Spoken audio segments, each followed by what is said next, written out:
Folks, Black Star Network is here. Hold no punches. I'm real revolutionary right now. Support this man, Black Media. He makes sure that our stories are told. Thank you for being the voice of Black America, Roland. Stay black. I love y'all. All momentum we have now, we have to keep this going. The video looks phenomenal. See, there's a difference between Black Star Network and Black-owned media and something like CNN. You can't be Black-owned media and be scared. It's time to be smart. Bring your eyeballs home. You dig?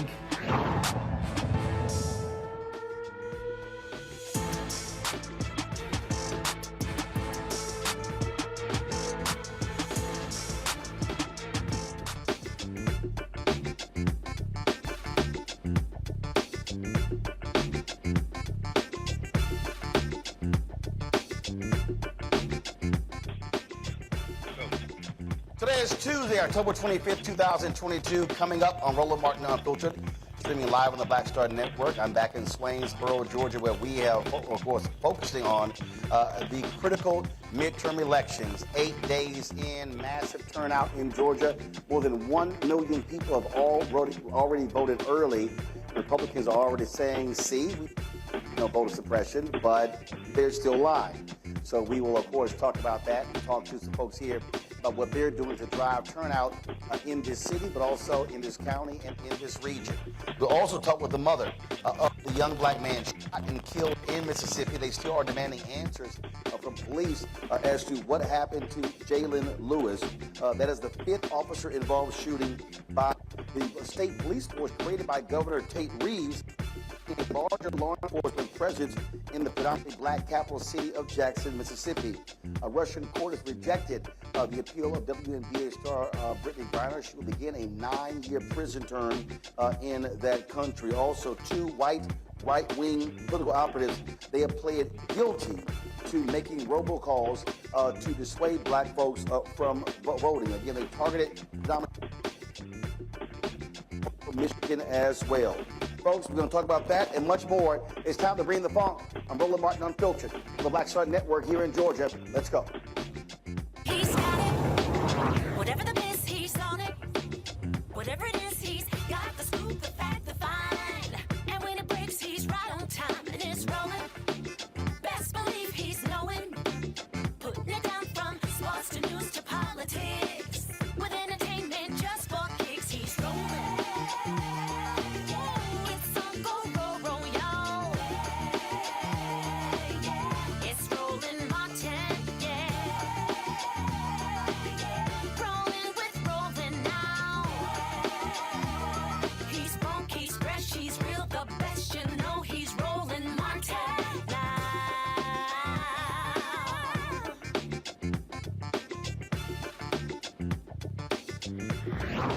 Martin.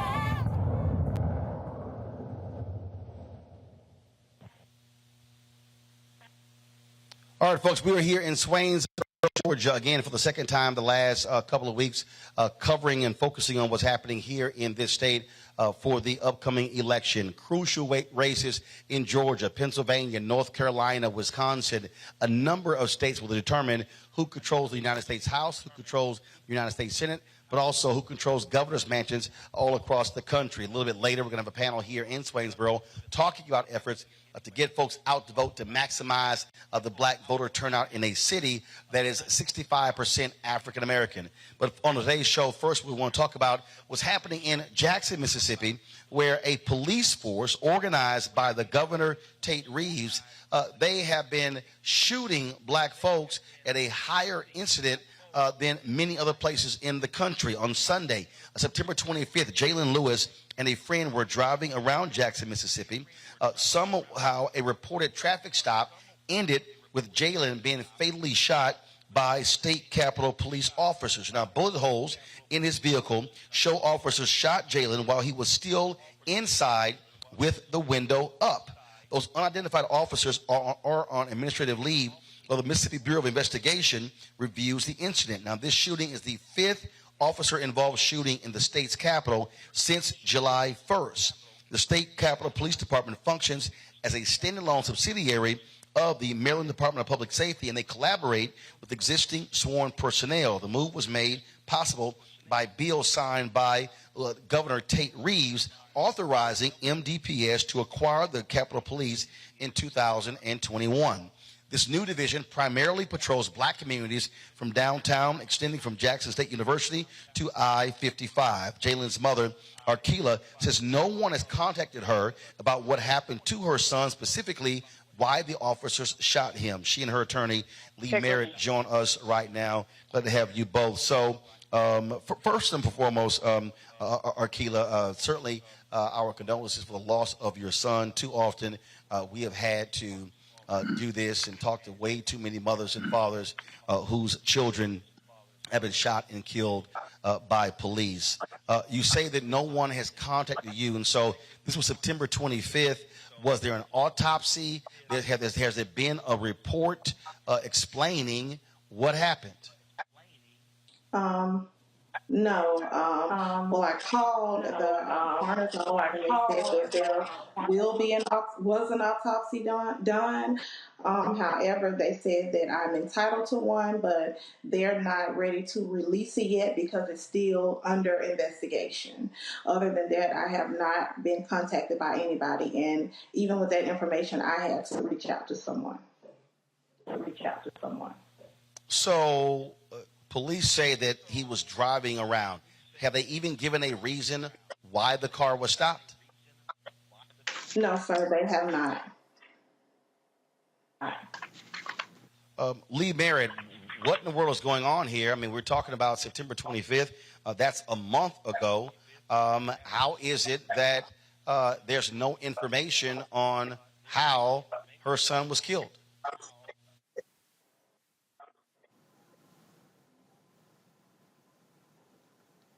Hello? Folks, is Lee there? Hello? Yeah, Lee, we got you. Go ahead. Yeah. All right, sorry, Lee is. Yeah. Yeah, hi. This is Dennis Week. Control room, is Lee there or not? Yeah, hi. This is Dennis Week. The MBI, Mississippi Bureau of Investigations, they do the investigation, and they have said that they haven't had any results yet. They haven't turned over any report yet. Sorry, this is Dennis Sweet the Fourth and Dennis Sweet the Third. Sorry, we had on here my list here that Lee was supposed to be there. Again, Dennis, I'm trying to understand here. You're saying that there's been no report has been filed? No report yet. No report. My son and I have done numerous cases, and a lot of times they have a difficult time getting reports on this investigation. This is the Capitol Police. This is not your regular police department now. This is an organization set up by statute, and they're not responsible to local law enforcement officials. They're not responsible to the DA. This is the Mississippi Capitol Police. Now, these are special contract agents, and this bill was set up July 1st, 2022. And so this is kind of new out the box for us. MBI, Mississippi Bureau of Investigations, is investigating these officers. Now, these officers are hired as special contract agents through the Mississippi Bureau of Investigations. So we don't know what the delay is. We talked to Ms. Lewis. She has, of course, been wanting a report. And so we're about to take some action, I think, of opening an estate and using the subpoena power that you get when you open an estate. Dennis? Yeah, we're going to have to do an independent investigation and use the power of the courts. Unfortunately, one second. Dennis, hold on. Dennis, 1 second.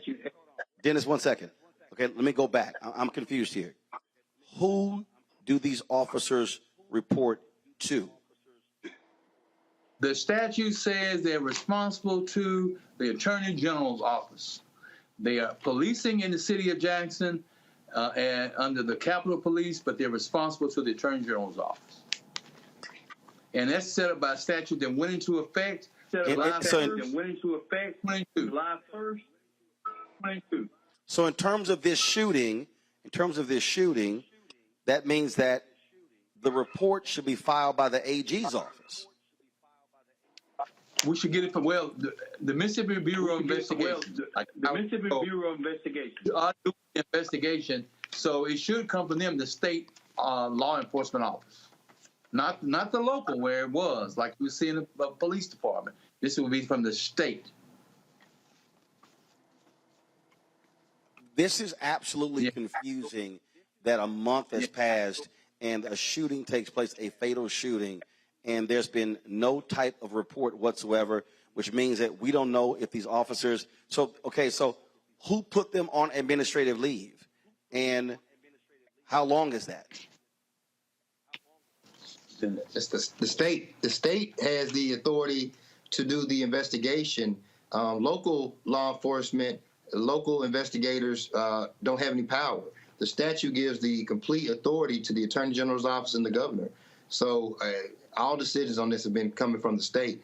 And that's why it's important to try to get local counsel and local help so we can access the courts and try to get this seen and investigated through the courts and through the legal process. Ms. Lewis there has been diligent. She's been diligent. They've gotten his vehicle back. You see the pictures where the bullet holes. She's been able to get the vehicle, secure it. Ms. Lewis has, and her family, and they have possession of the vehicle now. She was able to get that back.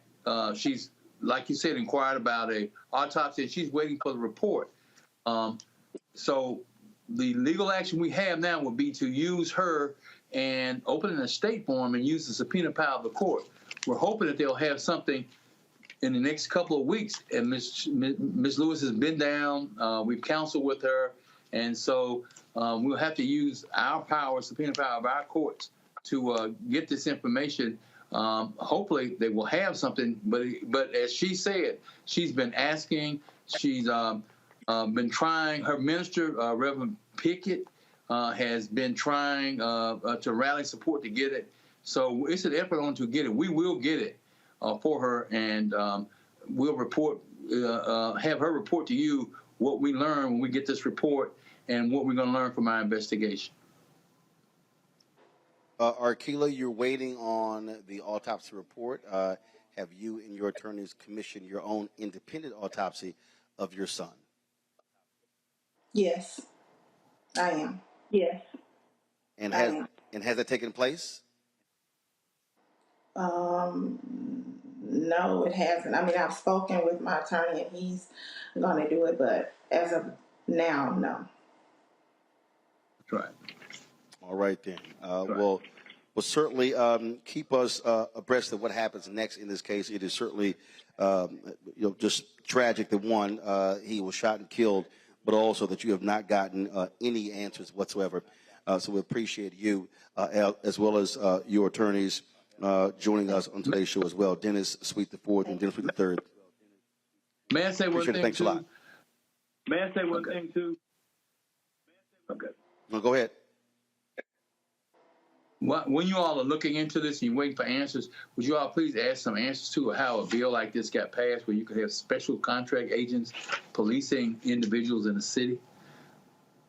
We're looking into that also. What legislative action, what political action allowed this to happen?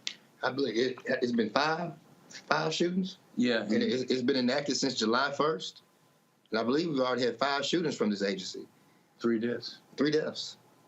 3 deaths. And they investigate the bill. All right. And they investigate the bill. We certainly appreciate it. Thanks a lot.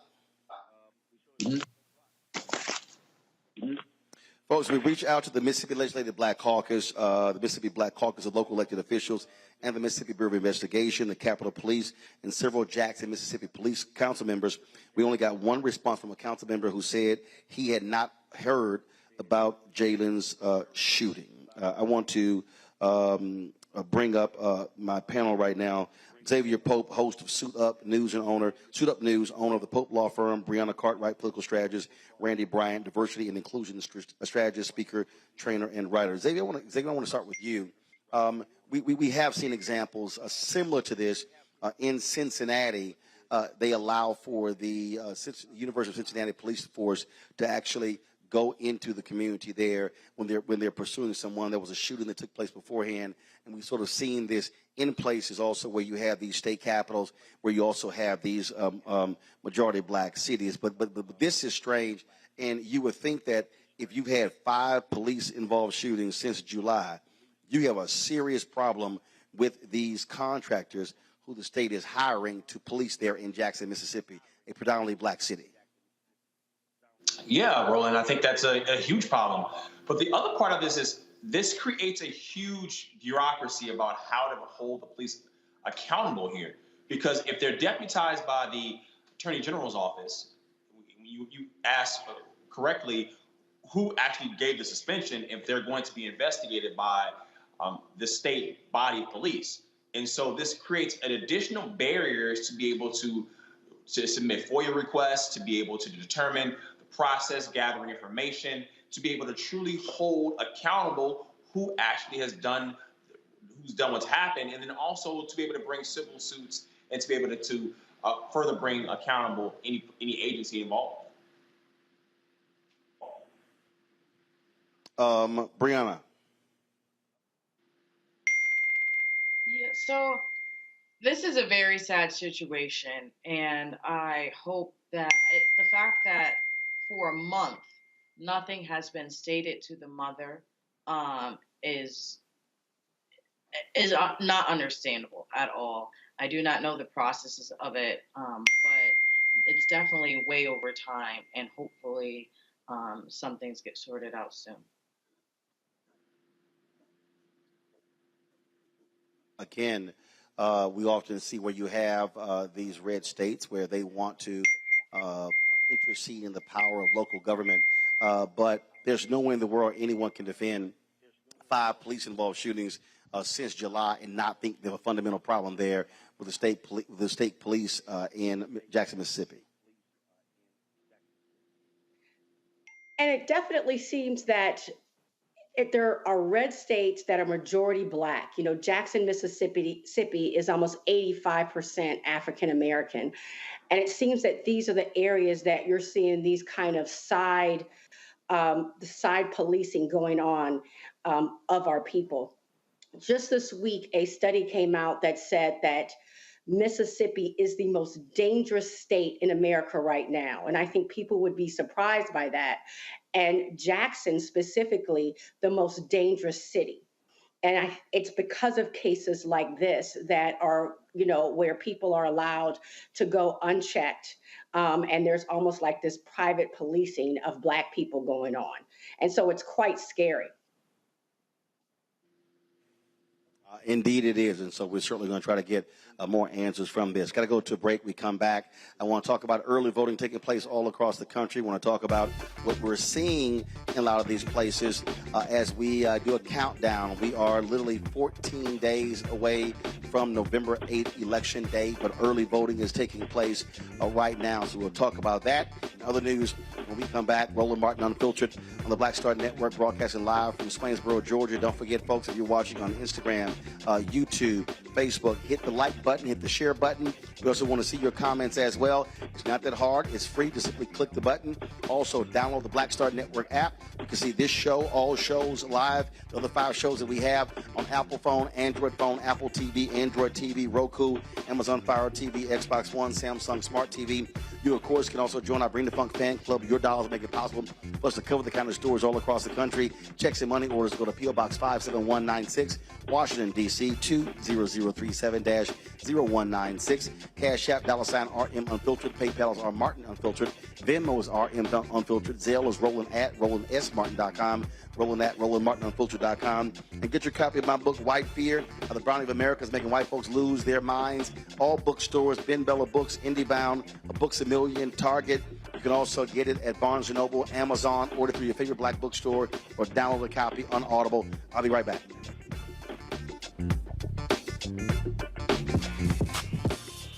When we invest in ourselves, our glow, our vision, our vibe, we all shine. Together, we are Black beyond measure. This is our time.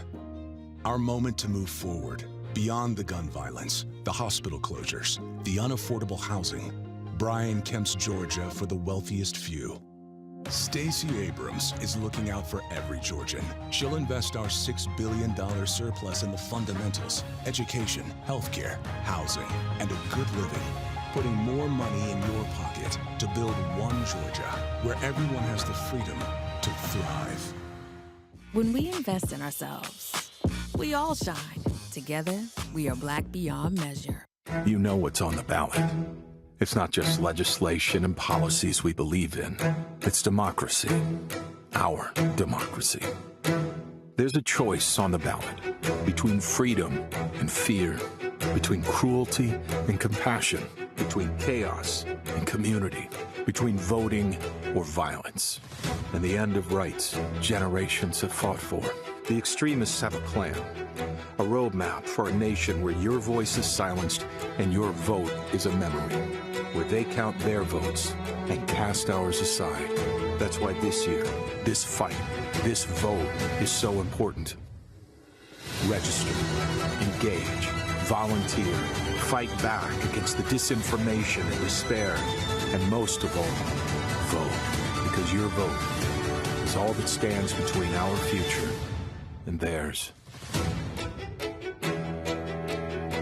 Libraries empower the community with education. Liberia Economic Development Initiative, LEDI, is hosting the International Life Changers Awards and Liberia's bicentennial to celebrate LEDI building the country's first modern public library and technology center. Join event host Roland Martin. Our honorees, Reverend Dr. Jamal Bryant, Zernona Clayton, Thomas Dorch Jr., Dana Lupton, Dr. Tammy Graysteele, on October 29th at the CNN Center, Atlanta. There are no public libraries in Liberia, but together we can change that. Get tickets at ledinow.org. Pull up a chair, take your seat.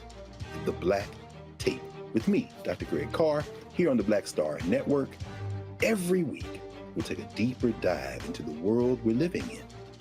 Join the conversation only on the Black Star Network. Hello, I'm Bishop TDJ. How y'all doing? It's your favorite funny girl, Amanda Seals. Hi, I'm Anthony Brown from Anthony Brown and Group Therapy. What up, Lana Well, and you are watching Roland Martin Unfiltered.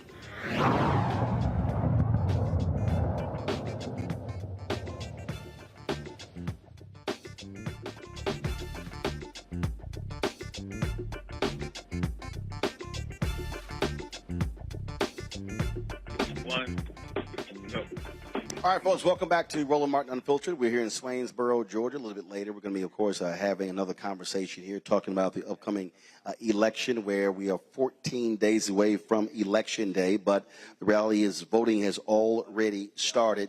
A lot of major things happened last night in Florida. You had, of course, the debate between former Congressman Charlie Crist, former governor as well, against Governor Ron DeSantis. Tonight, big debate happening in Pennsylvania. Lieutenant Governor John Fetterman will be making his first statewide appearance since suffering a stroke. He'll be going against, of course, Mehmet Oz, who is running on the Republican side. So a lot of eyes will be on that race. That race has also shrunk in terms of the polls. And I want to talk to my panel about that, this whole idea of polls. And so there are a lot of people, Brianna, right now, they get fixated on polling. And there are people who literally are watching it every single day, every single hour. And what I keep telling folks is there's not a single poll where anyone ever got elected, but you're guaranteed to lose a race if you don't focus on turning people out. And that's really what it boils down to, turning people out to the polls. And so this right now is about ground game. I don't even think if you're a voter right now, I don't believe you have people out there who are undecided. I think what you really have right now, Brianna, are people who are not undecided as to who they will vote for. They're undecided as to if they're going to vote. So it's really about a hard ground game, knocking on doors, making phone calls, sending text messages, having person-to-person contact that will determine turnout in this election. Absolutely. Obama did it perfectly, organizing 101, making sure people get out the vote. It's now October 25th, so a lot of people, it's too late to mail in the ballot. It should be dropped off in the ballot boxes. But, you know, there's a huge amount of people who are still holding on to their ballot. They have a ballot, but they didn't turn it in. It's not too late. It's not too late. It's not too late, Brianna, depending upon your state. It's not too late. So, for instance, in Texas, early voting just started on yesterday. And so if you can't actually get to the you can't get to the ballot box, you can request. You got until Friday to actually get that application in. So it's not too late, depending upon where you live, to request a mail-in ballot and then to get it in. Go ahead. Correct, to request it and to get it in. However, I was saying in the sense of mail has been slow, so physically mailing it in is more risky versus taking your ballot and submitting it to the clerk's office or one of the drop boxes. But yes, different states changes. Florida, you can still, like I said, take it to the drop box. Michigan, online signing up for your ballot. Yesterday was the deadline. However, what one of the importance is that there is the feeling of not who should I vote for, but if I should vote, especially in Florida, as we see the governor's race between DeSantis and Chris. Chris was formerly a governor. Some people remember that. And DeSantis has not been serving Florida. So some people have the feeling of not wanting to vote because they don't see that there's going to be change. However, we see plenty of things in ways that, especially in minority communities, we're being blocked to vote. And so it does matter. And it's just driving that conversation, having those one-on-one conversations at people's doors, at the supermarkets, but really driving people out to vote. Georgia, I'm currently in Georgia right now, and it's hitting already 2018 numbers. So we are seeing a lot of excitement and voting in Georgia, and hopefully that continues, and hopefully they've actually far exceeded. Brianna, they've actually far exceeded 2018, and they've exceeded 2018 numbers by 159%. They've exceeded 2020 numbers by 20%. So, and last night we had the conversation. We were in Statesboro.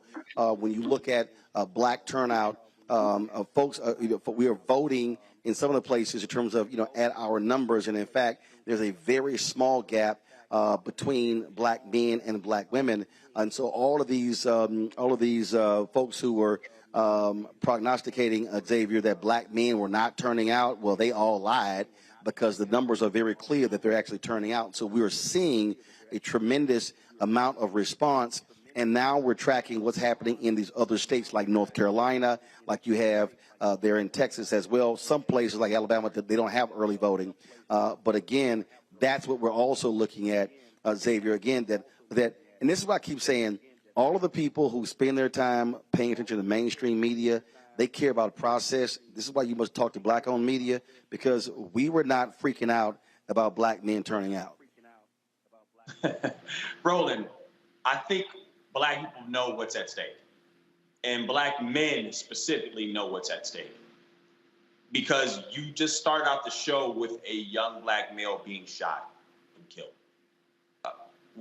We know this is the reality in this country, and to discount black people not knowing the conditions that we are facing and the fascist white nationalists take over to take us back decades, we understand what's there. And I think this station is coming for a rude awakening, seeing on some of these early turnout numbers that black people are here to save this republic once again.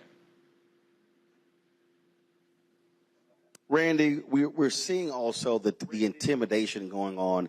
There's drama happening in Arizona where you have these white militants dressed in fatigues, carrying guns, bulletproof vests, who are fixated on a ballot drop box. In fact, there have been standoffs there. In fact, there's going to be a court hearing tomorrow in federal court dealing with the voter intimidation case.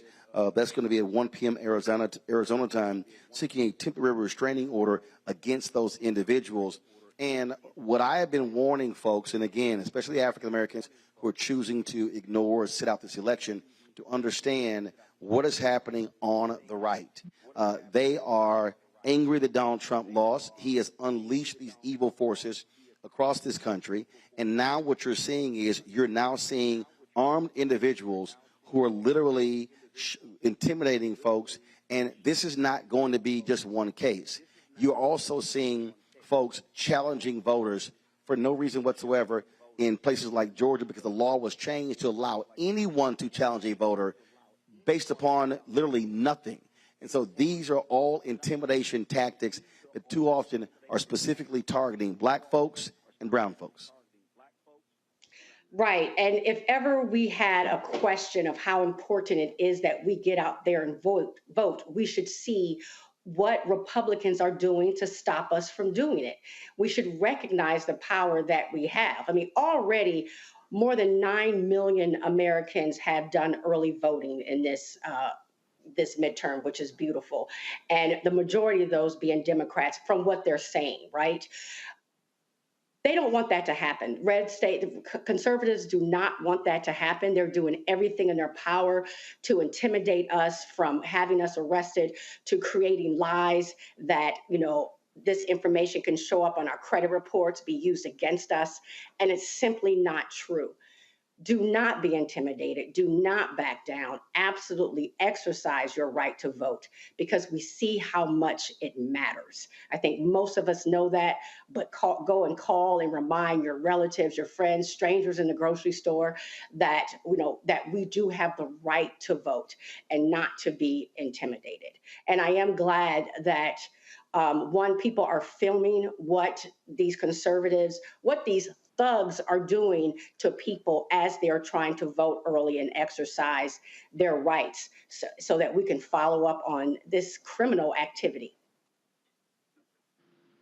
I'm going to keep hitting this thing, Brianna. That is, we have to begin to have different conversations. When you look at young voters 18 to 40, the numbers are simply abysmal in early voting. in early voting. Again, I showed last night in North Carolina of the folks who voted early, first day, 55% of them were 65 years or older. And then as you go down between the ages of 18 and 40, they represented only about 12% of the total number of votes cast. And so millennials and Gen Zs represent the largest potential, first of all, the largest group of Americans. And so if they want to talk about how do you change politics, then they got to vote. When you listen to these people who complain that Joe Biden is 78 years old, well, guess what? If you don't vote and boomers vote, shut the hell up. They're the ones who are turning out. I mean, so that's why it drives me crazy when I hear people who complain about who votes, and I'm going, well, if you don't, be quiet. We've had this conversation back and forth. I do think that and the data doesn't lie. The data doesn't lie, Brianna. At the end of the day, voters 18 to 40 aren't turning out. They do not vote their numbers. Well, we hope this general election we see differently.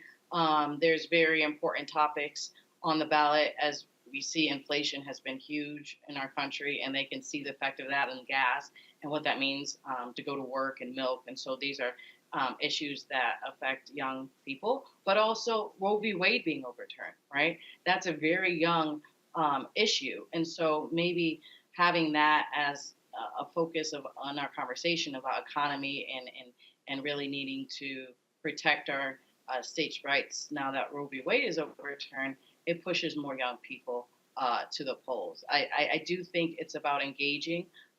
You said they're tired of the 87-year-old running. Some of the issues happen in the primaries, but we're in general election, and I know that sometimes it's lesser of two evils. And at this point, we need to vote for one of the lesser of the evils. It's not perfect in some states. We don't have pretty candidates. Tonight is the debate in Pennsylvania. And okay, Brianna, what does that mean? What does that mean? We don't have. What does that mean? We don't have pretty candidates. I don't. And I get. Okay, and here's my problem with that phrase. We have the lesser of two evils. This is real simple. If you are a young voter and you don't vote in the primary, why are you complaining about who's in the general? I mean, this is real simple. If you think Roland, that should be, you got to vote in the primary. Well, what if the individual did vote in the primary and upset with what the general looks like? That doesn't mean that they stop voting. They still need to vote. They could have voted in the primary, and they still don't like what's in the primary, and they still don't like what's in the general. Actually, they didn't. They didn't, Brianna. Brianna, we can look at numbers. You can say everyone didn't. There are some that did. Brianna, we can pull data, and we will show you. Brianna, we will show you consistently in nearly every election. The higher you go up in age, the higher the turnout. The lower you go in age, the lower the turnout. Please, by all means, give me an example where voters 18 to 40 outvoted voters 41 to 65 plus. I'll wait. Roland. Not yet.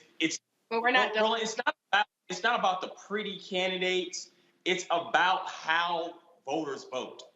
It's clear as day. Now, we saw the higher voter turnout rate in terms of mail-in ballots, in terms of drop boxes, and that swing towards Democrats. And you saw the Republicans' efforts to curtail that. And that's how a lot of young people vote, and also restricting voting on certain college campuses. And so if you make it easier for young people to vote, if you can TikTok your vote in, Democrats are winning hands down.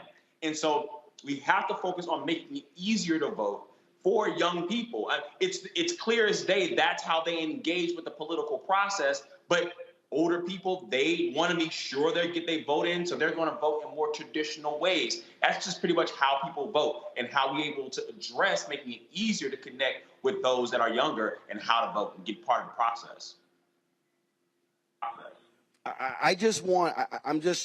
The thing that gets me again is, and first of all, control room, please working as you two folks said, there's an echo, so let me know what's going on there. All I'm simply trying to say is this here. I think we have to literally have real frank conversations, and that is this here.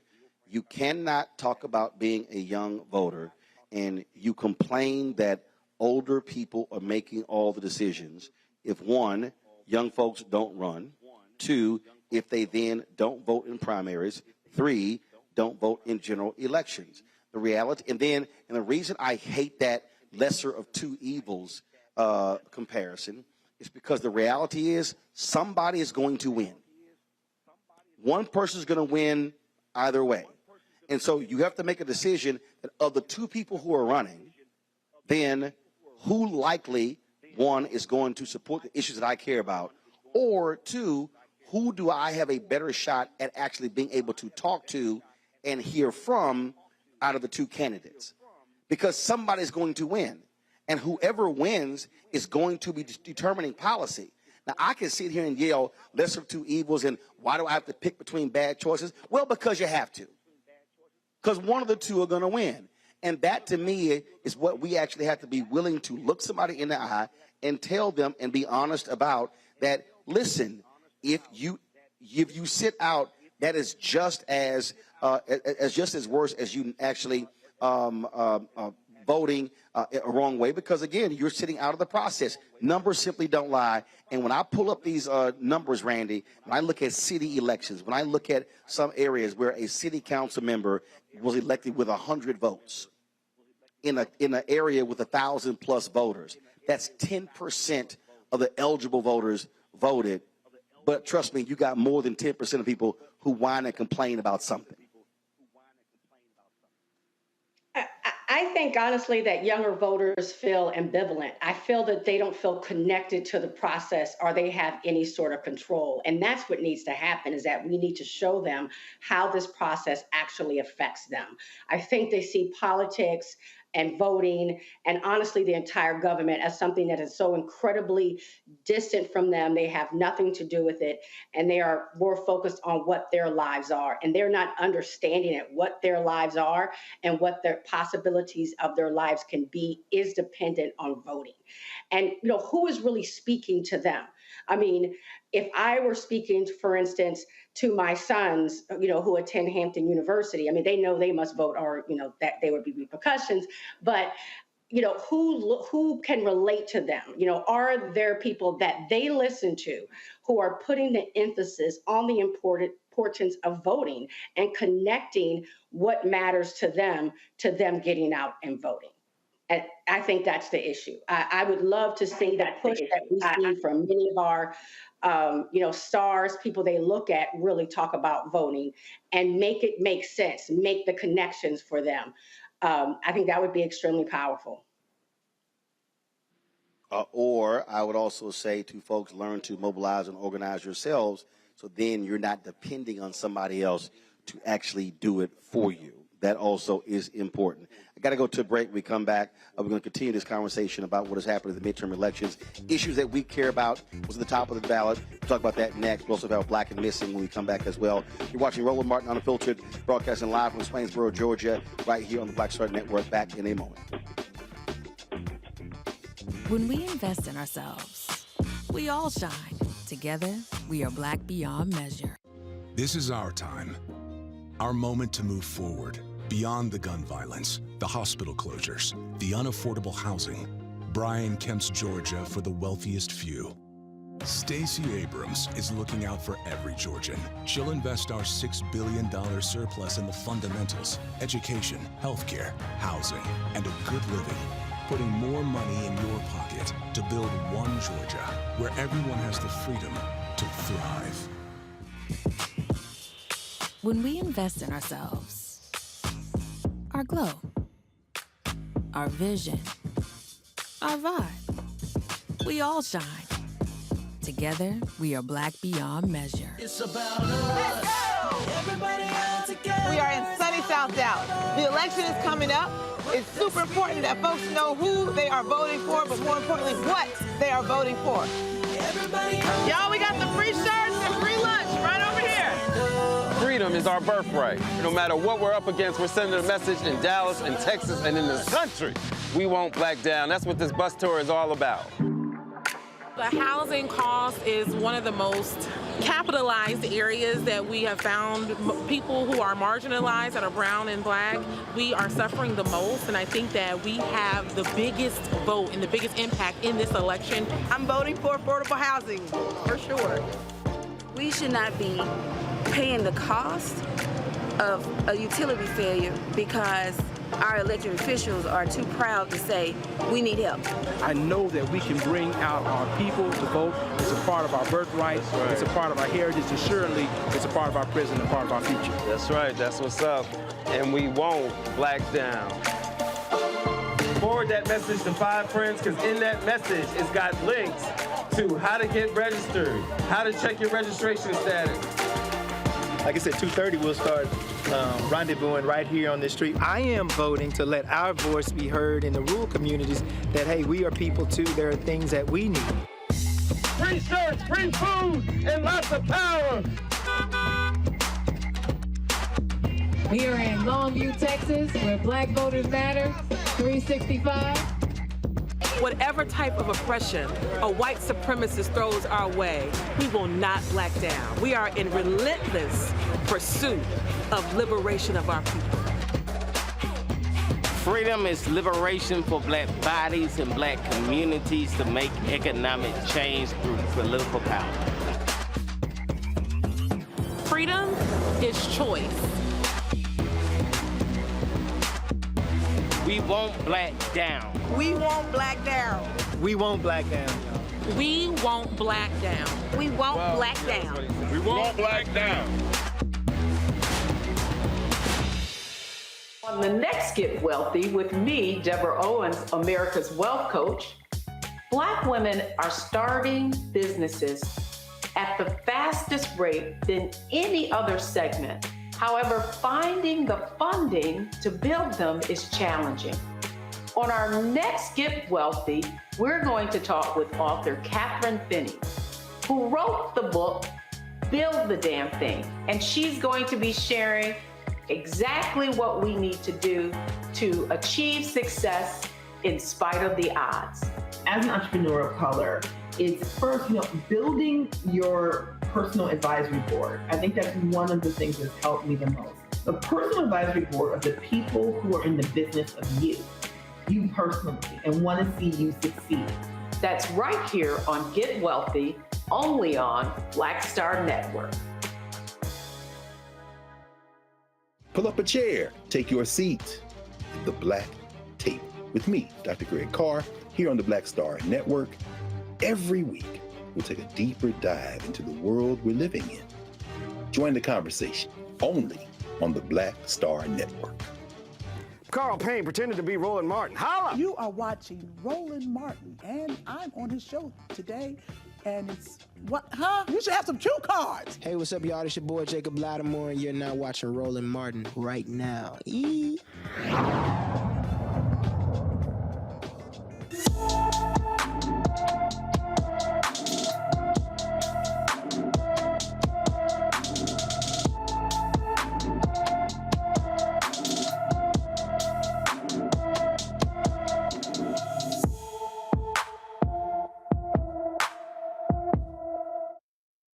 Go.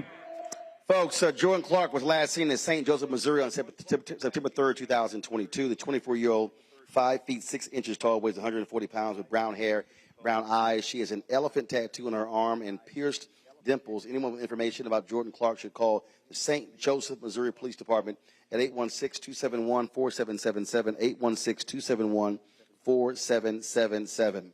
A Russian court has denied WNBA star Brittney Griner's appeal on drug charges. She appeared virtually in court today. She will now serve a 9-year prison sentence. Negotiations continue to actually get her back. She's been there more than 6 months after she was arrested with cannabis items in her luggage when she went to Moscow to play for Russian Basketball League. State Department spokesman Ned Price made a public statement earlier in the month that securing the release of Brittney Griner and Paul Whelan remains a priority for the Biden administration. Two conservative activists pled guilty to a multi-state 2020 election robocall scheme today in Cuyahoga County Common Pleas Court. It's in Cleveland. Jacob Warhol of L.A. and Jack Berkman of Virginia both pled guilty to one count of telecommunications fraud. They made 67,000 illegal robocalls in Midwestern states with election misinformation. The fraudulent calls told recipients their personal information will be sent to law enforcement, debt collectors, and be forced to get vaccinations if they voted by mail.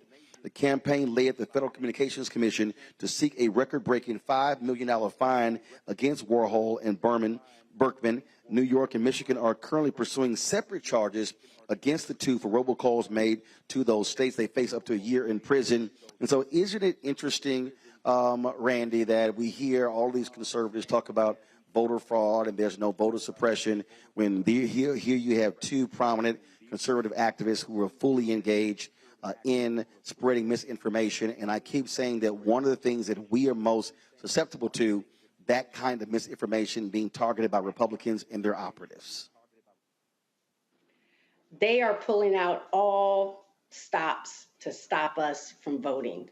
Like we said earlier, I mean, they will not, there doesn't seem to be a bottom for them. There seems to be no standard. No morality, and they certainly seem to get away with a lot of this. I'm glad to see that these two were at least convicted and now are going to be felons. I'll be interested to see if they actually pay the fine that some are asking them to pay. But there's just no bottom for them, and it's interesting that they're searching and trying to accuse us of voter fraud where they're doing this on a mass scale. I mean, they have a system to keep us and hold us back. And I noticed, Xavier, I don't see any tweets from GOP chairwoman Ronna McDaniel thanking law enforcement for the guilty plea there. You notice it kind of quiet? Just saying. Forever going to be cricket, Roland. The reason is this. This isn't about election fraud or quote-unquote election integrity. This is behind the whole replacement theory politics that has gripped the Republican Party. This is about a cultural election being stolen. This is what we want to do. This is how we want to rule. I mean, your book is plain as day. It's talking about white folks losing their mind. It's really about this white fear. And that is, we're willing to call people, threaten them with credits being messed up or go to jail. We're willing to have election forces to come out to do voter intimidation, people with guns. This isn't about democracy. This isn't about what's legal. This is about rule. This is about power. This is about how do we do it, now they're just openly doing it, hoping that they will get away with this, hoping to get a pardon, hoping to get past some kind of way. And that's what we're seeing. It's not based in the law. It's an intimidation. It's in taking over. That's what it's all about. The thing here, Brianna, when we talk about, again, what we see, these are the type of tactics that have long been targeted African Americans, sending flyers with the wrong election date, things along those lines. But now what we're seeing is far more sophisticated efforts where they're using algorithms, how they gerrymander districts, and again, how we are being targeted in terms of being able to suppress our numbers. And I see a lot of gloating as well from Republicans in Georgia by saying, oh, what happened to the voter suppression? Look at the record turnout. Well, first of all, black folks been jumping over hurdles for a very long time, but just because we still turn out doesn't mean the hurdles should always be put there. Correct. There's far too many hurdles, and they keep on pushing the bars. For example, in Georgia, you're not allowed to have water in the lines. The fact that, there's long lines in the first place. So then we try to encourage our people to vote by mail. And then they make different rules about mails. And they keep on making it harder and harder. And I think it's a valid point that we need to try to push on making it easy and making sure we vote. That's the most important thing. We keep on talking about it, but emphasizing even the young people need to vote, even if they don't like the candidates. And we have homecoming coming up. Just had homecoming in a lot of HBCUs past weekend. We have a lot of trunk or treats coming up in churches. That's a great way to make sure that people know the right information. The sad part is they used all that money, and robocalls used to be a technique that campaigns would be able to use to spread information and names, and they were able to take that and use it against. So they're taking a lot of the strategies that help to get the right information out, the right candidates, and destabilizing us to not be able to use it for good. It's now being used for evil. So we have to reinvent different ways that we're connecting to the community to make sure that they get out to vote. All right, then. Brianna, Randy, and Xavier, we surely appreciate it. Thanks a bunch for joining us on today's panel, folks. When I come back for this break, we have our conversation here in Swainsboro, Georgia, talking about election in this state, talking about turnout also in this city. And I got to pose the question to the folks assembled here. How in the hell are we in a city that's 65% black and they never had a black mayor? I need somebody to answer that question when we come back. You're watching Roland Martin Unfiltered on the Black Star Network. Be sure to download the Black Star Network app, available on all platforms: Apple phone, Android phone, Apple TV, Android TV, Roku, Amazon Fire TV, Xbox One. You can also support Samsung Smart TV as well. You can also support our show by joining our Bring the Funk fan club. Every dollar you give goes to support the show. P.O. Box 57196, Washington, D.C. 20037-0196. Cash App, $RM Unfiltered. PayPal is R Martin Unfiltered. Venmo is RM Unfiltered. Zelle is Roland at RolandSMartin.com. Roland at RolandMartinUnfiltered.com. And you can also get my book, White Fear, How the Browning of America is Making White Folks Lose Their Minds. Available at bookstores everywhere. Amazon, Barnes & Noble. Order through your favorite black bookstore. You can also, of course, download it on Audible. We'll be right back. When we invest in ourselves, we all shine. Together, we are black beyond measure. This is our time. Our moment to move forward, beyond the gun violence, the hospital closures, the unaffordable housing. Brian Kemp's Georgia for the wealthiest few. Stacey Abrams is looking out for every Georgian. She'll invest our $6 billion surplus in the fundamentals: education, healthcare, housing, and a good living. Putting more money in your pocket to build one Georgia where everyone has the freedom to thrive. When we invest in ourselves, we're investing in what's next for all of us. Growing, creating, making moves that move us all forward. Together, we are black beyond measure. I am on screen, and I am representing what a black man is to the entire world that's gonna see this. And this might be the only black man, a representation of a black man that they see. Right.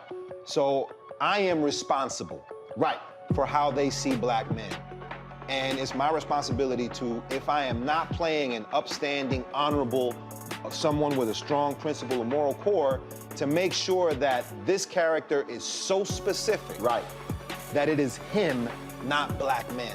And I wish that more actors would realize how important their position is as an actor of color, playing people of color on screen. Because there are people that see us all over the world in these different images that we portray, and not everyone knows black people to know, yes, that's not all.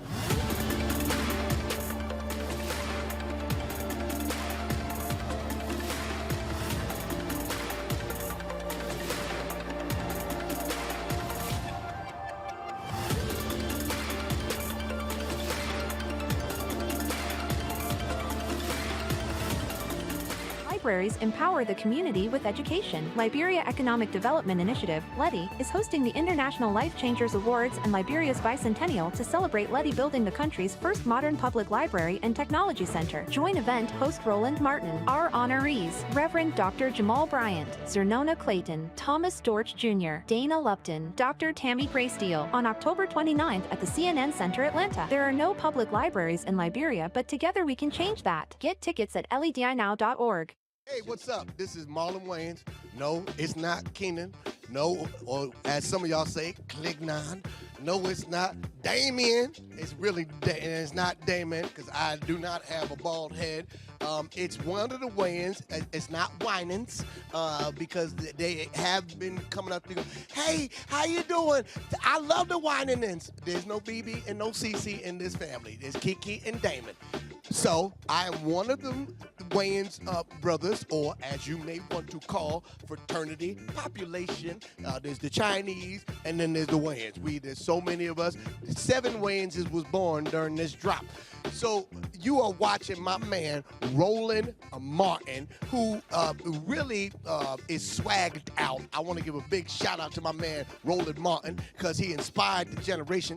He's the one that got Al Sharpton in the gym doing selfies. He got at Reverend Al was like, oh, I see Roland trying to look like he got a little 2-pack. I'm going to get him one better. He's the one that got Al doing the one-handed almost push-up on the desk. So Roland Martin is the inspiration behind that. So be sure to tune in and watch. Roland Martin, Unfiltered.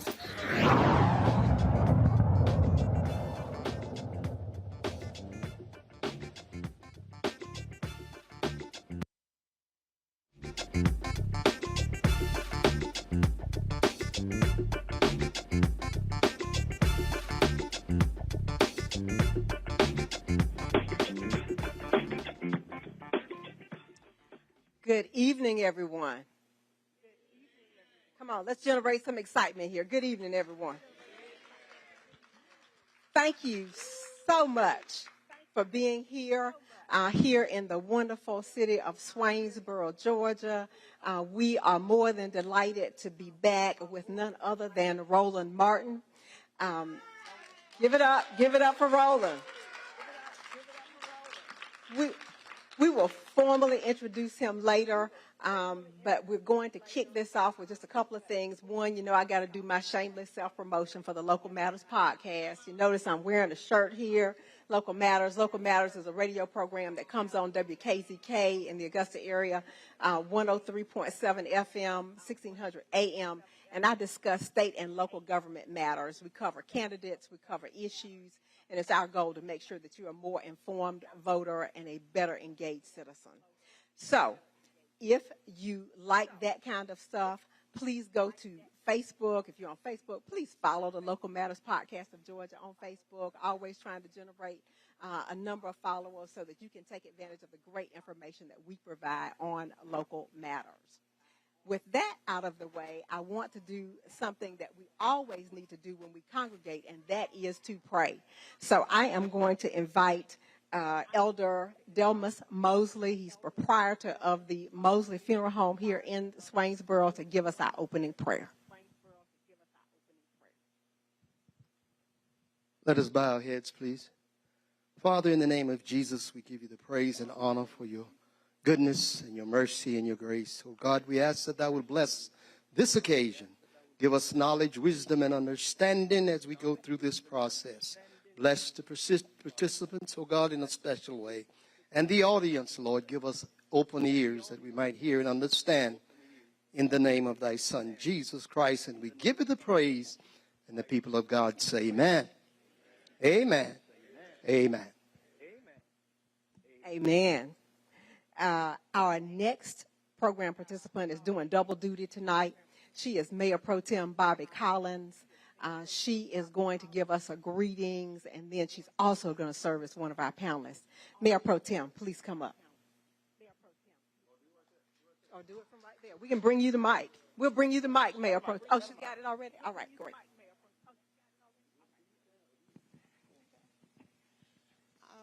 I would just like to say good afternoon, good evening to everyone. And anytime, we just happy to see all of you that came. We, in behalf of our Honorable Mayor, Greg Bennett, and the entire City Council, we welcome you to the city of Swainsboro. We thank Mr. Martin, Mr. Roland Martin, for coming. welcome back again. And to our distinguished panel, you're welcome. We're happy to have you here to be with us in Swainsboro. So with a warm welcome, I say to each of you that made the huge effort to join us tonight, thank you for coming. Welcome to Swainsboro, and do come again.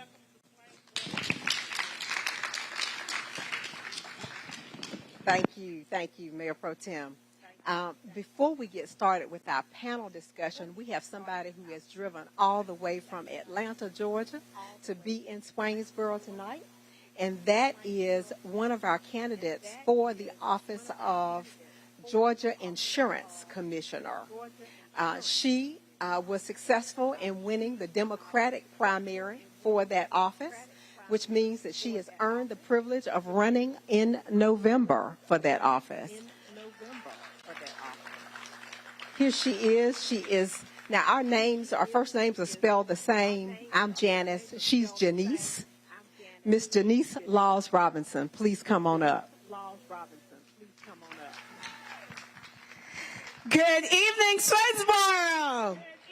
How are you this evening?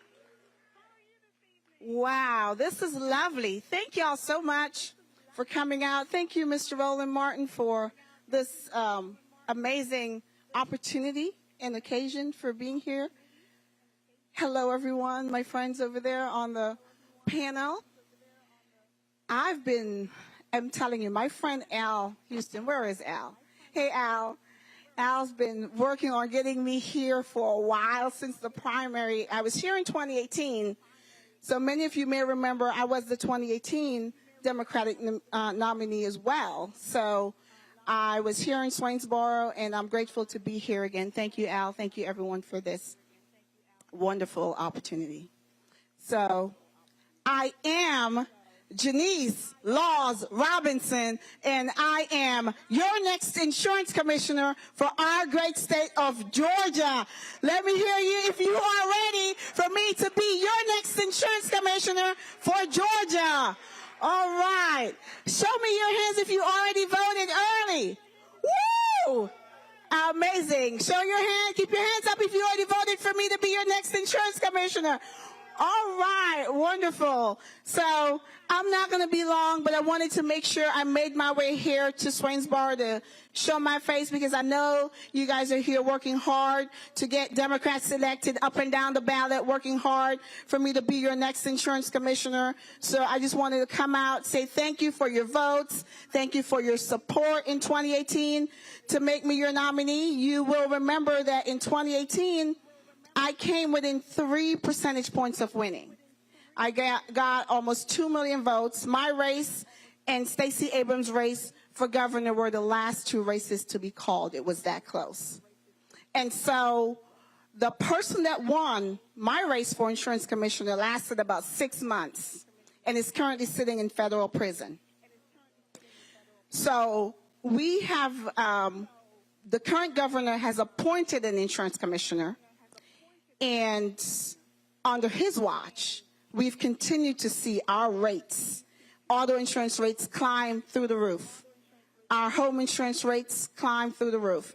And insurance companies continue to take advantage of the most vulnerable among us. And so I'm committed to this fight. I'm not new to this. I'm true to this. I've been working with Georgia families just like you for more than 2 decades, working to protect you and your family and to keep premiums in your pocket, not the big insurance companies. And so when I stepped up to run in 2018 is because I was tired of watching everyday Georgians struggle to make these premiums and to watch to see claims get denied left and right. Your policies get canceled because you've had a claim. All of these issues that just happen every day, and we don't have a voice. We don't have anyone at the state level standing up for us and fighting for us and holding these insurance companies accountable. So if you're ready for change, I know you already voted, so I'm preaching to the choir. I'm asking you to tell your friends, your family, If you're tired of overpaying for car insurance, if you're tired of overpaying for home insurance, if you're tired of not having access to quality, affordable health insurance, quality, affordable health care, if you're ready to see an insurance commission that's going to work with Governor Abrams to expand Medicaid, you've got to vote for Janice Laws Robinson. Because I'm the only candidate in this race that is licensed in all lines of insurance, that is experienced, that knows how to navigate the industry, knows what you're dealing with, and is ready to fight for you and your family. I promise you the current insurance commissioner that's been appointed is not going to do it. Because if he was going to do it, he would have already done it. Because he's had time to do it, and he is not. Allstate just took a 40% rate increase. 40% in a 12-month period. And all he had to say was he's disappointed that Allstate took advantage of a loophole in the law. And, if you're insured with Allstate, call your agent to find out why your rates went up. That's ridiculous.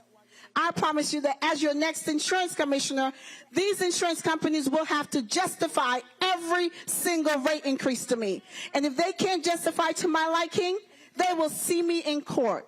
I will stand up to them, I will challenge them, and I'll make sure we have fair and affordable rates here in Georgia. It is time. It is time that you have representation, because insurance impacts all of our everyday lives. Raise your hand if you pay car insurance. Raise your hand if you pay home insurance. Health insurance. Exactly. You get the point. So it impacts all of us. And this office typically just flies under the radar and goes unnoticed. But I've been calling attention to this race since 2018. We did well. We had a very narrow loss. So this time, we are committed to crossing the finish line. And I know that with your support and your votes, we're going to get it done. We're going to send Senator Warnock back to Washington. We're going to elect Stacey Abrams as governor. And we're going to elect Janice Laws Robinson for insurance commissioner, and Democrats up and down the ballot, because this is our year. This is our time. I'm ready to do it. I know you're ready. So let's get it done. Thank you so much. Janice Laws Robinson, your next insurance commissioner. Thank you so much.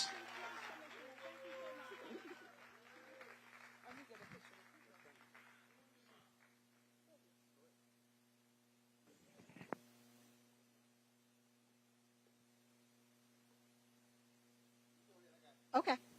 All right. Roland loves selfies. I told everybody, y'all should come, because Roland would take a selfie with anybody.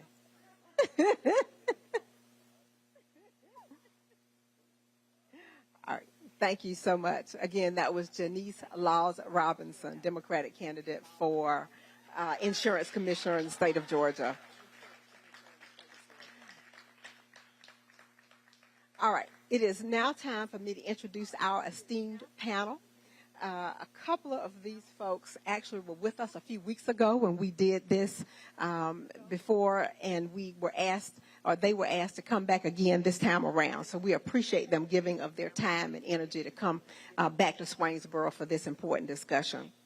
The first panelist I want to introduce, I'll try to get them in order. This is someone that is no stranger to anyone in Augusta, Georgia. He is State Senator Harold Jones II. He was elected to the Senate in 2014.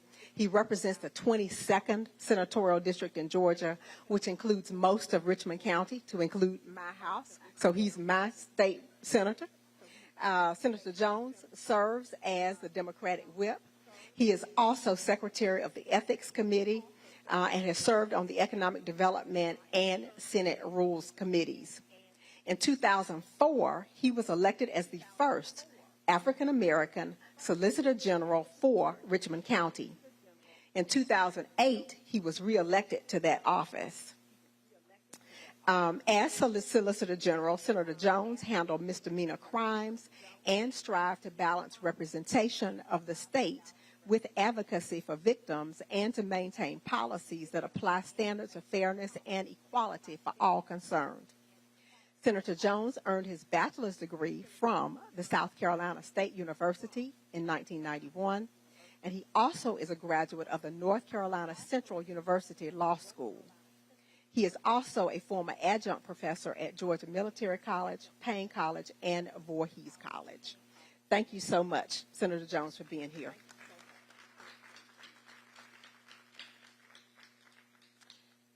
One of our other panelists is Dr. Muriel Bell.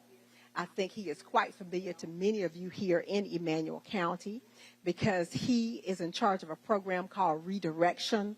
And the goal of that program of redirection is to keep people moving through and out of the criminal justice system with the goal of keeping folks from having to go to prison. How's that for a goal? He works throughout the 12th Congressional District of Georgia, and I understand that he'll pretty much go wherever he's needed to be in order to help people with that goal of getting through the criminal justice system. Thank you very much for being one of our panelists tonight.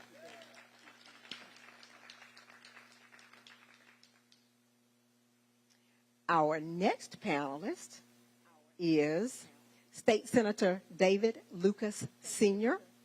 He was born in Peach County, Georgia, and earned a bachelor's degree in political science from the Tuskegee Institute, which is where my son just graduated too. So y'all got that in common. Got a Juris Doctorate degree from Mercer University.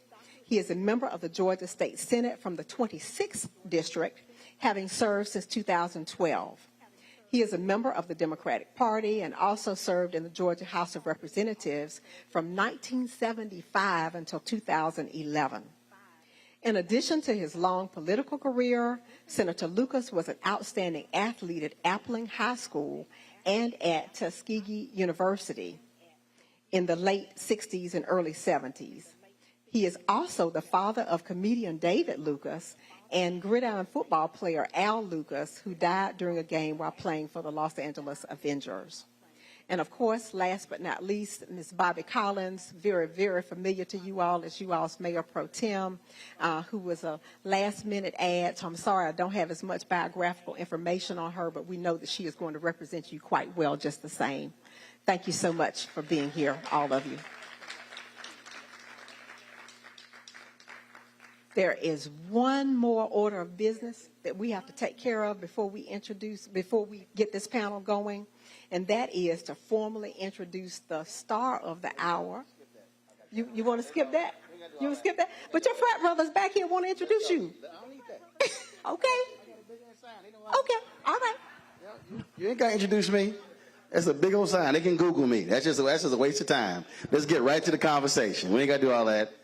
You don't know me, Google me, you just read it. Don't worry about it. I got a long bio. Go to RolandSMartin.com. All right, here's the deal. 2 weeks left. 2 weeks left. The question I have for y'all, anyone can jump in here and answer. How is the mobilization effort, organization effort going here to drive people? Are you looking at the numbers every day? Are you studying them, seeing where people are to get them to vote early as opposed to waiting for Election Day? Anybody? Yeah, I think the mobilization efforts right now are going pretty well. We had an issue. We had to actually open up another precinct in Augusta to make sure that we dealt with lines that were actually forming our one precinct for early voting. So now we'll actually have a couple more open. But, of course, the numbers themselves kind of show that the early voting mobilization as far as Democrats are concerned is there. But it's actually a three-pronged battle. Number one is the absentees, which is there. Of course, early voting, but we also have to remember to continue to mobilize for Election Day, too, because you have persons who are going to still be voting on Election Day. And if you look at it, we've been winning the absentees almost 50-50 as far as early voting is concerned, but we have not necessarily won the Election Day over the last few elections. So it does not end just because the numbers look good now. We have to continue to make sure we go forward. So on the absentee ballot part, I mean, obviously, folks have requested them. But what is being done to remind them what is happening? I mean, are you using media?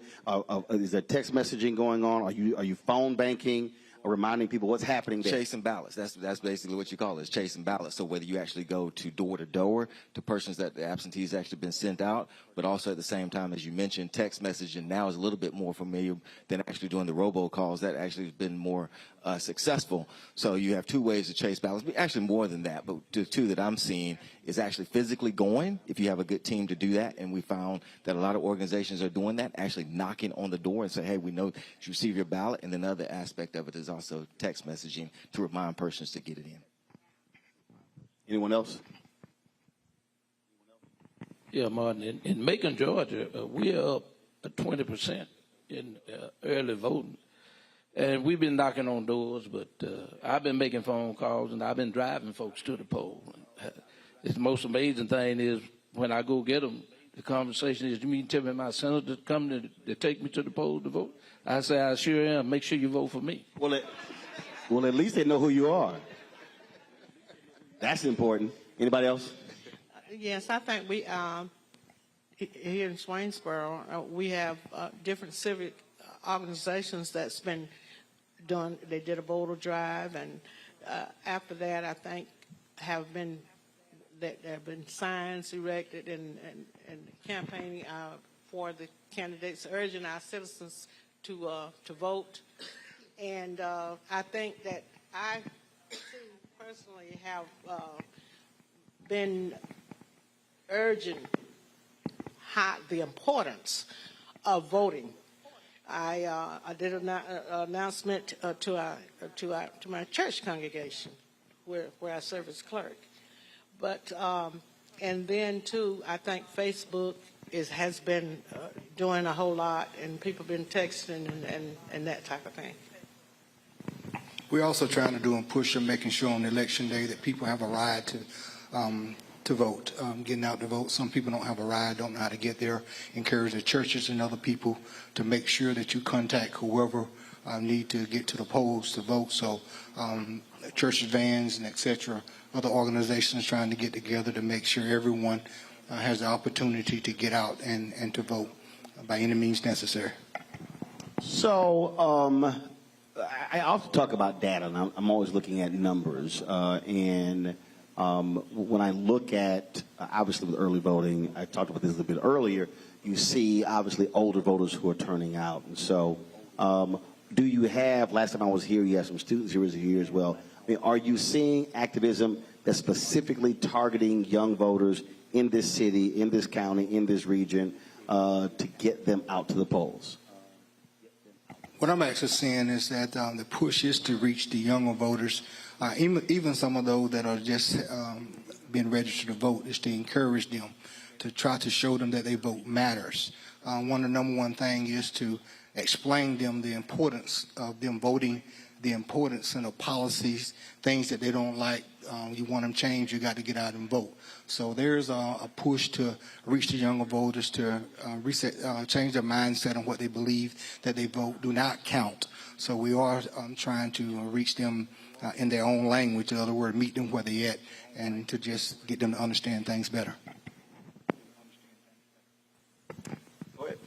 Yeah, and I would actually say the same thing. For instance, in our county, we actually are having a rally tomorrow, which will kind of help with that. And also, our chairman actually is in his 20s as far as the local Democratic Party is concerned, and he also has been kind of spearheading that. But certainly, we can always do better. But I think also from a statewide perspective, when he's talking about from a Democratic perspective, I am seeing some things, especially more so in the metro area, metro Atlanta area, trying to reach out to that area. But of course, it's always a difficult task. It ain't easy. Yeah, and earlier today, I had a conversation with a brother who owns a barbershop here, and he was talking about that one of the issues also that he's experienced here, the number of individuals who are of age, but they've been incarcerated. And he said, look, you may say you got 65% black population here, but what's the percentage of people who are eligible to vote as well? He said, that's one of the issues, because he said he just got his. He said he was got his first felony conviction when he was 14 and just got his right to vote just 3 years ago. And so when you think about that, that's also part of the deal. So when we're having these conversations with young folks, especially young brothers, the actions that they take early in life is going to have an impact on whether they can now vote on those issues later. Well, and also what had just happened here in this particular district, coming up even in November, and we just had one in Toombs County throughout this 12th district, is that we are offering something what we call the expungement. People that have a record to come in the DA office and the sheriff office along with the clerk and sitting down with them, and those that come in and say, hey, if you got a record, we're going to help you get it expunged. This is coming to Emmanuel County next month. We're pushing it hard through the DA office, but at the same time, they got to understand that once they have a criminal record, there's what they call the early out now. A lot of people don't know that you already have an early out. Go back, make sure you pull it up, research it, see what you got to do in order to get your record sponged or get your record sealed. There's a process. So we're in the process now throughout the circuit to make sure that everyone has that opportunity where they will have their voting rights back. Gotcha. All right, folks, I'm going to go to a quick break. When we come back, we're going to continue the conversation. But I do want to talk about organizing and mobilizing. I want to talk about organizing here in this area as well, beyond the election, because obviously so much focus is on that. Certainly, we would love to see Senator Raphael Warnock reelected for a full 6-year term. Love to see Stacey Abrams become the next governor. But what a lot of people have to understand is what needs to happen after the election, even if the candidates that we like don't win. And that, to me, is also a huge problem that I think we have in black communities all across the country. You're watching Roland Martin Unfiltered, broadcasting live from Swainsboro, Georgia, the Black Star Network. Back in a moment.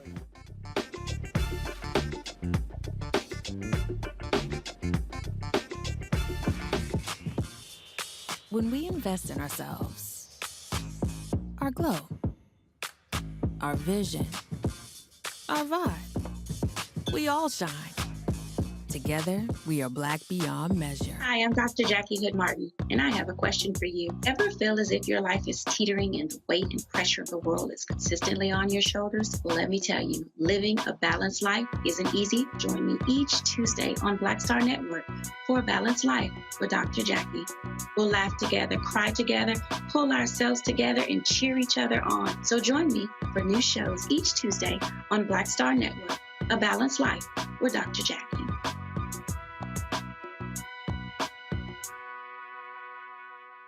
When we invest in ourselves, we all shine. Together, we are black beyond measure. You know what's on the ballot. It's not just legislation and policies we believe in. It's democracy. Our democracy.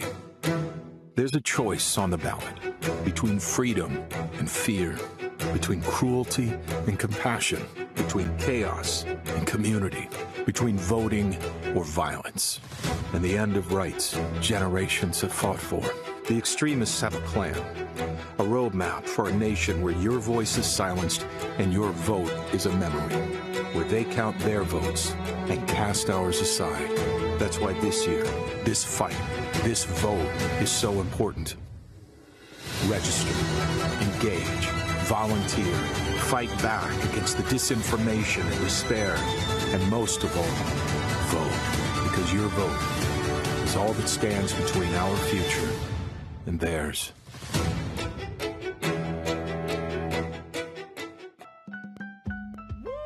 We're all impacted by the culture, whether we know it or not. From politics to music and entertainment, it's a huge part of our lives, and we're going to talk about it every day right here on The Culture with me, Faraji Muhammad, only on the Black Star Network. Hey everybody, this is your man Fred Hammond, and you're watching Roland Martin, my man, Unfiltered. Hi, this is Essence Atkins, and you're watching Roland Martin Unfiltered. Hey, yo, Peace World, what's going on? It's the Love King of R&B, Raheem Devon, and you're watching Roland Martin Unfiltered. Hi, my name is Brescia Webb, and you're watching Roland Martin Unfiltered. Well, I like a nice filter usually, but we can be unfiltered. What's going on? This is Tobias Trevelyan. And if you're ready, you are listening to and you are watching Roland Martin Unfiltered. What's up? I'm Lance Gross, and you're watching Roland Martin Unfiltered. Hi, this is Cheryl Lee Ralph, and you are watching Roland Martin Unfiltered. I mean, could it be any other way? Really? It's Roland Martin.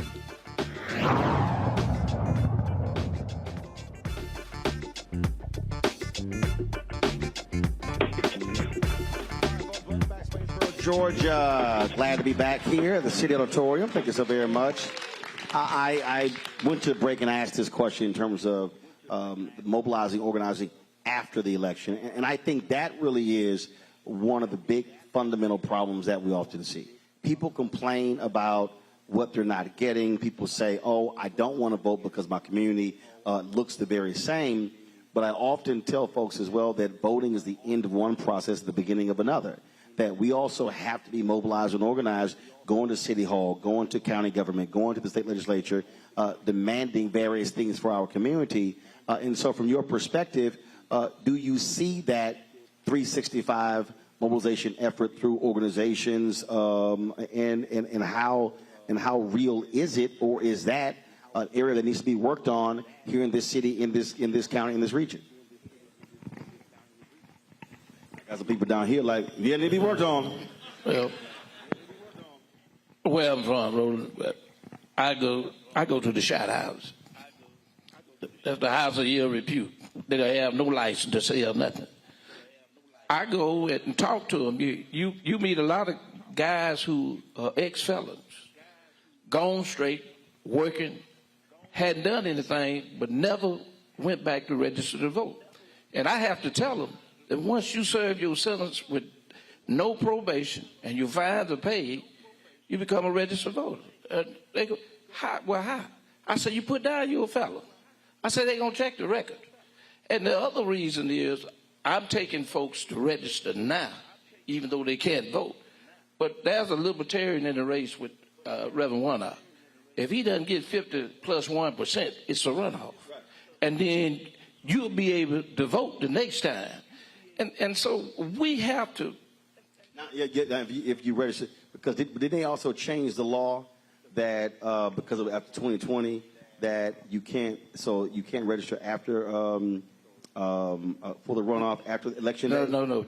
You can register now today. Right. Even though voting going on, you can't vote in the November 8th. But if you register now, if there's a runoff, you'll be able to vote in the runoff. That's okay, right. Gotcha. I think we need to do better after the voting has happened, after the ones have elected here in the surrounding counties, to get the message out, to educate people, not wait until it's time to vote. Again, we need to mobilize now. We need to plan now. I think we need to do a better planning and start now, even after the election. Let's go ahead and set plans in order. They definitely need to be done. Emmanuel County, throughout this whole district, I think we definitely need that. So you have two things going on. Number one is that I think we bought into the lie, as far as the public is concerned, that voting doesn't matter. And the fact of the matter is, I tell people all the time, legislation is being passed. It's just not legislation that you like. But understand, we're passing laws all the time. That's not even an issue when somebody says it doesn't matter. We're passing laws all the time. Secondly, though, I think we as elected officials, we have to be more open as far as actually presenting the bills that we're doing to directly help our community. One of the big issues that I've really been, about being a former prosecutor, that I'm really into is the drug war, because it has just been such a travesty that was impacted on our community. Persons don't realize, and you may kind of know this, but President Obama actually changed the crack and cocaine discrepancy, but he really didn't go out and sell it.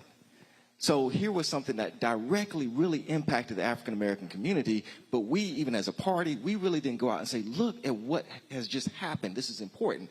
To some extent, I think we try to hide those things that maybe disproportionately help African Americans, and we say we've done them, but we don't really go out and actually promote it. And I think whether we're passing that particular legislation or promoting legislation that really is attractive to our community, we've got to do a better job. We can't hide and say that we're not trying to do things that disproportionately affect our community. We have to be open about that, because the other side is very open about what they're trying to do. And I think we have to be very open and say, this is something that really is for us. It affects everyone, but this is something that really will impact our community, and not be afraid that somebody will come back and use it against us later on. That's, I think, one of the things we can do. Well, I think that the first thing, one of the that's very important, is to have more unity in the community. Now, you have to be able to reach out to one another, and that's just something that we don't do. For whatever reason, you have a group here that have ideas, and maybe on the other side of town and whatever, but that we will not work together. I don't know why, but I think that's our biggest problem. We will not, and I have tried, and I'm sure others have tried, but we have to unite and engage the community into what's happening around them. so they can be involved to make things better.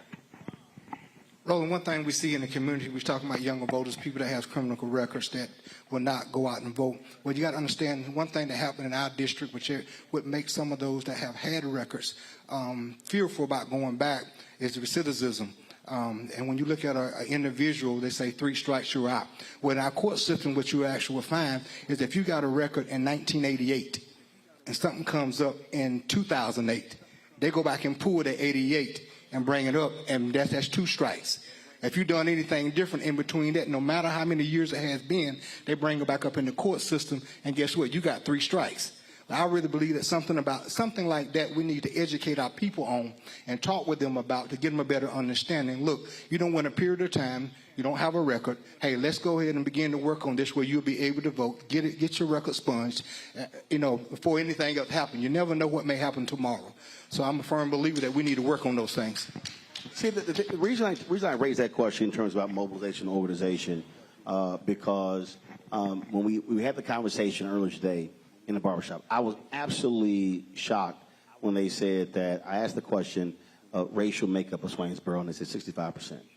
And they said, there's never been a black mayor in this city.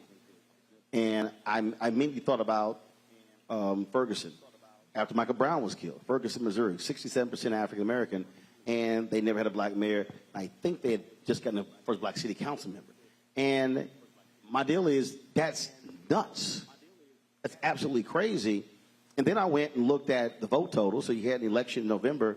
The mayor won here with 858 votes. How in the hell can you have a city that's 65% black and you never elect an African-American mayor? To me, that points to a lack of mobilization, organization first, and then mobilization to understand black power. Atlanta is what it is because black folks in Atlanta organized and mobilized, and that's how folks have been elected, and that's how they've been able to actually maintain power. I can show you other examples as well. And I just think in a number of smaller rural cities across the country, Mississippi and Alabama and other places, the exact same thing has happened. We're not taking advantage of our numbers to maximize power. So what is it going to require for that to happen here? Easy to answer that. Let me answer that question for you. One thing that we must do, and it's something that was brought up earlier, and you brought this up. If you got someone in office that is not willing to do what they need to do for your community and for you, put them out. Get them out. Go ahead and vote them out. Have them replaced. Don't be afraid to vote them out, no matter who they are. Just because we got the same skin color don't mean that we can't vote them out. So if we begin to work on that and we begin to do that and let people know that, look, this is what we stand for, this is what we want you to do. You are an elected official, and if you are elected, you can get unelected. And if we do that and work together, we can change the dynamics of everything. I would 100% concur with that. I think the key thing is that you have to hold the elected officials accountable when you start talking about mobilizing later. We're talking about felons voting. There is a bill pending in the state legislature to allow nonviolent felons to vote. It's my bill. There's a bill to lower the penalty for marijuana. That's my bill. Here's the point that I'm making. You have to hold folks accountable. In other words, if I represent the district that I represent, of course I represent everybody. The district I represent, though, is over 60% African American. If I don't present bills like that and try to pass them, I should be held accountable on that. This is where I would say that the public sometimes misses the boat on things. And here's the thing. You allow us as elected officials to come to you and say, well, if I present this, then I can't get other things done. You allow us to hide behind getting things done without presenting things that may actually affect our community a little bit more. Don't allow us to do that. Don't allow us to do that. The fact of the matter is, I told you about those two bills, but I've also passed other legislation in the Georgia Capitol. My point is this. Don't allow somebody to hide behind, I can't get anything else done if I push these issues. It's not true. It's not true. But I will tell you this. I said when I got elected solicitor, I was the first African-American solicitor, if I never hired one African-American, I don't think anybody would have held me accountable for it. Nobody would have held me accountable. You've also got to do that too. As the doctor said, don't let us off the hook, because we will try to play that game with you. Well, I can't push this issue because if I do, I can't do that. Guess what? Go look at their record and find out if they're even doing the other thing too. I bet you they're not doing that either. But see, that's why I raised the question, because I think part of the problem is we say we have to hold elected officials accountable. No, we have to hold organizational leaders accountable. See, I think what happens is we've got ministerial alliances that ally with nobody, that are actually a lie. We got community organizations that do nothing. We've got fraternities and sororities that are focused on inward and not outward. You've got Prince Hall Masons, Eastern Star, Links, other groups that are also about themselves. And so, to me, I mean, I'll give a perfect example. You know, I'm in Sigma Pi Phi Boule, and it always cracks me up when all these trolls be talking about, ooh, the Boule running this, running that. I'm like, no, they're not. I mean, we had the Grand Boule in the Bahamas, and there wasn't a single session on public policy, which I'm like, I don't know what the hell y'all talking about. And I was highly critical of that. And I said, you cannot assemble the so-called group of all these powerful black men, and there's no public policy conversation here. That, to me, is a fundamental problem. And so coming down to the local level, again,